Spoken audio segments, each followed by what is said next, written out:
Hello and welcome back to this mini-series looking at playing bass in worship. In this video, we'll be looking at passing notes, fills and licks. These things can be great tools that can add interest into any bass part, and they can help create tension and release within a song. To be able to use these techniques well, it's so important that you have an understanding of scales and keys and what that looks like all over the neck of the bass. So, if you haven't checked out the previous video, then please do, as it helps give a firmer understanding of those things. Let's start off by looking at passing notes. All a passing note is playing a note which isn't the root note of the chord that you're playing, often when you're passing from one chord to another. So let's take, for instance, you're going from the 1 to the 6. You can just play the 1, then the 6,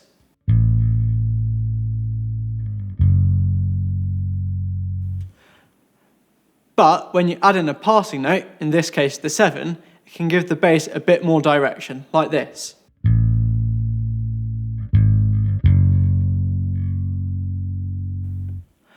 Passing notes work best when you go to a note that is one note away in the scale before landing on the root note of the chord.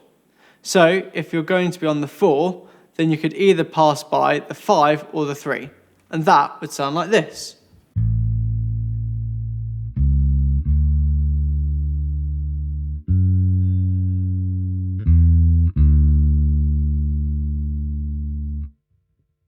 Let's take the song that we're looking at today and see where passing notes can be used to fill out a section.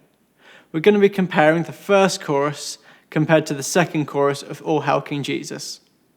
The first chorus has no passing notes, but then I'll add in passing notes for the second chorus.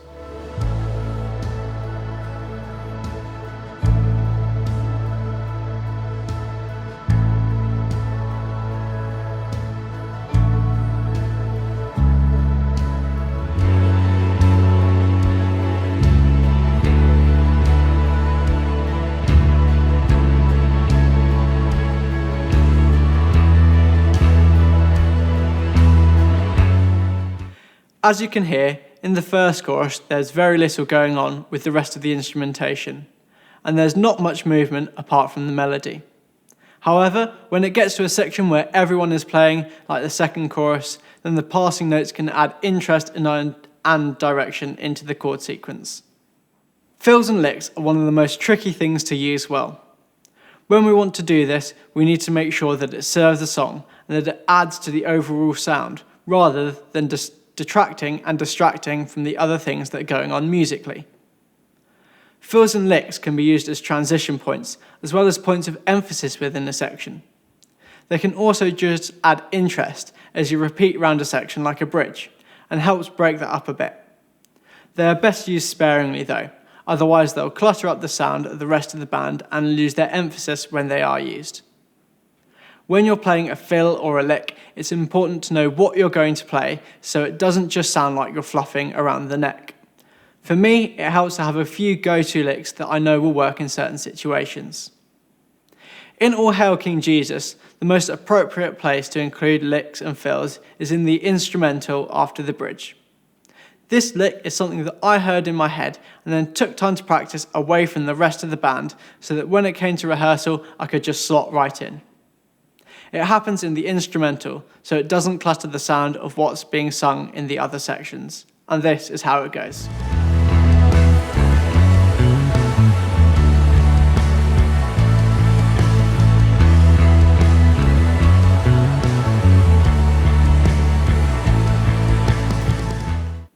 Now that we've looked at how we can embellish our playing, in the next video we'll look at when to play and when not to play. Thanks for joining me, and I'll see you in the next video.